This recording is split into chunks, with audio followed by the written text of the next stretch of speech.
Hi dolls, it's me, Bobby Drake, and I have to ask, have you ever wanted to have a husband who was career driven, goal oriented, and all about taking care of his family? Well, don't, because it may not be your family he's taking care of.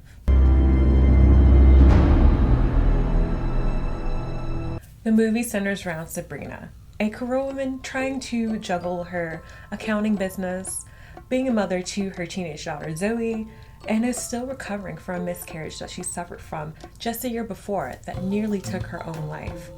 Although her husband Fletcher has seemed a bit distant since taking on a new French client, their marriage has been relatively normal. That is, until she discovers a $500 charge on their credit card for a lingerie store in Paris.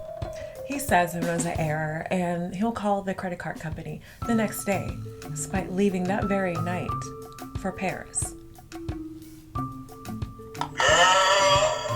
Seeing that Fletcher left his watch behind, she tries to catch him before he leaves, but instead catches his fool talking to his side chick on the phone before he even gets in the cab. Hey. Yeah, of course. I've missed you too, honey. Yeah, well, I'm gonna go to the office first, and then I'll see you after that. Okay. Okay. Sure, no problem. What's that? And waiting for him across the Atlantic is a young blonde who goes breastily boobing her way over to greet him, with her mobster father, Sergey, not far behind. Between the credit card charge and the frequent work trips, Sabrina's taking matters into her own hands. But things are only going to get that much more complicated when she decides to send their daughter off to a friend's house for the weekend, cash in their frequent fire points, and makes a surprise visit to Paris. Hey, honey. You're up late. Are you having trouble sleeping? Actually, I'm right on time. I'm in Paris. What? What are you talking about? I decided to surprise you. You're in Paris? Yes, what? I'm on my way to the city now. Well, goddammit, Sabrina, why didn't you tell me? Well, that defeats the purpose of a surprise. You couldn't have picked a worse time, honey. What hotel are you staying at? I'll have the cab take me there, but can you call and let them know I'm staying with you?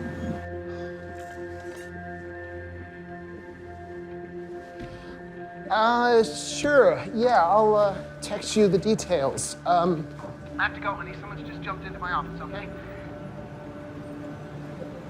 Damn, reduced from wife to friend, just like that. After being bullied into taking Sabrina out to a fancy dinner, Fletcher tries to pressure her into leaving for London the next day. Like, girl, he doesn't even want you in the same country as him, much less the same city.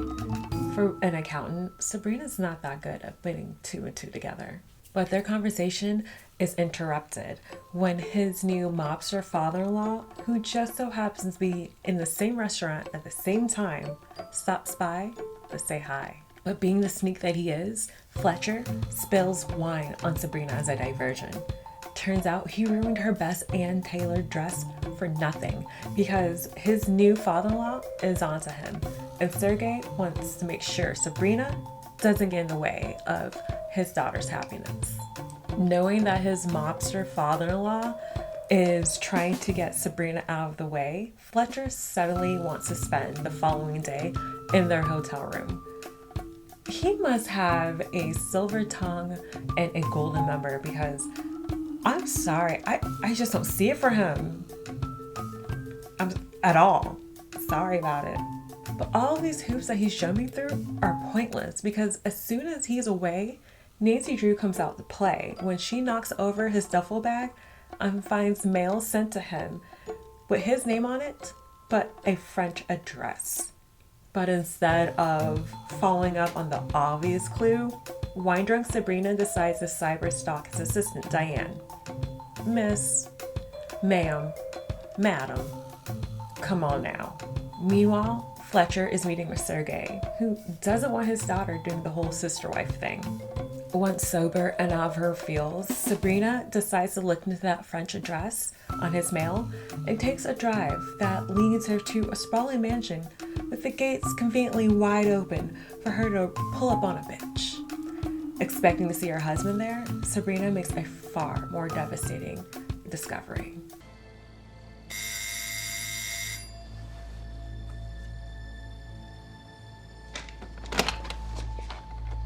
Oui?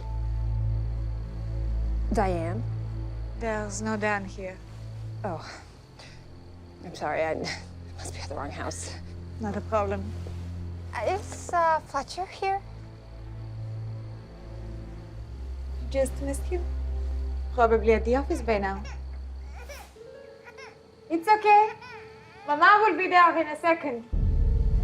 While Sabrina is learning of Fletcher's new family, he's busy booking a plane ticket for their daughter Zoe to visit Paris and meet his new friend, Brigitte, because the safest place would be under the same roof as his new mafia family instead of a trusted friend in an undisclosed location. After a good cry in the car, Sabrina barges into Fletcher's office to confront him. What's going on here? What are you doing here? Come on. Oh, well. Can you calm down, please? What is wrong with you? I went to your house. Explain, please. But first, a word from our fake sponsor. Put the rat back in Ratchet with your very own fashion rats. Every big city has them, and now you can too. Brush her fur and make her pretty. Comes with her very own comb, barrette, and typhus. Why be mousy when you can be ratty with fashion rats? Sabrina marches into Fletcher's office to confront him about his cheating, but he swears he can explain everything later that night. You know, once he's had more time to think of more lies to cover his behind, he just has to meet with his new father-in-law to potentially plot her death first. Seeing that she could use a drink, Fletcher's assistant Diane invites Sabrina out for some wine and fills both her and us the viewer in with some exposition on how her boss got mixed up with a mobster. Quickly. In 1 minute, he's contracted with the Novak Group with this new development. And the next, he's spending time with Sergei and his daughter. Wait, who is Sergei and the Novak Group? Sergei Novak runs a construction company. He immigrated here years ago, and now he's very well connected.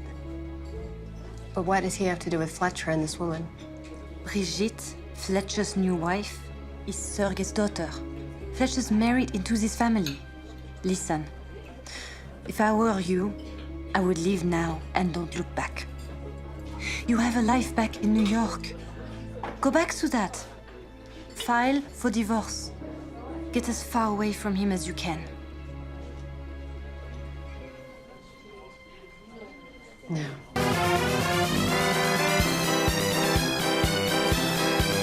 Oh, you stupid heifer. But I'm always a whore for revenge, so go on, queen. Diane returns to the office later that night, but Fletcher is woken up by an alert that someone has logged onto his desktop. Now she's in a race against time to try to find and gather all the evidence before he manages to return to the office. Keeping watch, Sabrina texts Diane when she spots Fletcher entering the building, but it might be a little too late. With the goons in the stairwell and Fletcher in the office, she hides his ledger and decides to go up to the rooftop because nothing bad ever happens on roofs.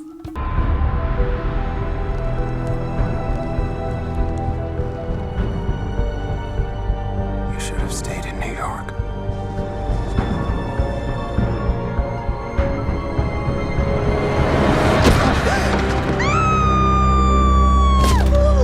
See, Diane, if you minded your own business, you'd still be alive and employed. So not only does he still have a wife that he needs to get rid of, but now he has a witness. He's clearly new to this whole criminal stuff. But after a long night of bribing government officials, pushing people off of buildings, and living a double life, he just wants to have a peaceful morning. That is until he gets an unexpected visitor at the door. And even more to Fletcher's surprise is the news that instead of his wife, it was his assistant that he pushed off the roof because Sabrina and Diane look so much alike, but soon the tables are turned, and Sabrina is surprised when Fletcher confesses that it was her that he was trying to kill. Like some grade B Bond villain, you know, the kind that would have been in the Timothy Dalton era Bond movies, Fletcher starts monologuing about his plan to start a new life in a new country with a new wife, but same old daughter. Their daughter wakes up and is like, screw you both, I'm going to get coffee. Despite being the youngest, she's clearly the most sensible person in this entire movie. Fletcher really is a man with a million plans, as he tells Sabrina how he's going to claim that she took her own life loudly enough for Zoe to overhear everything. I see he didn't plan for her to be outside when this happened. Zoe enters the garden shack, which distracts her father just long enough to give Sabrina the chance to whack him over the head with a shovel and send her to get help. Fletcher is apparently a one-hitter quitter, because all it took was that one whack for him to give up everything, as long as he got to keep his new life in Paris. But that still isn't good enough for Sabrina. We see that Brigitte had called in Daddy Dearest for reinforcement, because he's got a hold of Zoe. But don't worry, he's a mobster with morals. I had no intention of hurting her. Come on, come here, Zoe. Come here. Oh. But soon, Brigitte runs in like it's the Royal Rumble and pushes Fletcher into their conveniently placed empty pool, killing him. Dead. Being a mob boss, Sergei tells Sabrina that she and Zoe should leave Paris while they can. He'll take care of the rest.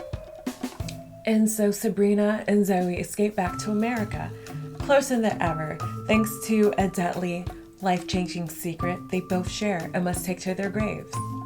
The end. Dolls, the moral of this story is, if your husband wants to leave you for a younger, more attractive woman in a different country, let him. He'll be dead before the divorce papers are even finalized, and you'll still get that life insurance payout. Thank you so much for watching. I appreciate your eyes. Please don't forget to like, comment, share, and subscribe. Could you say Fletcher's Ledger 5 times fast? Let me know in the comments. And until next time.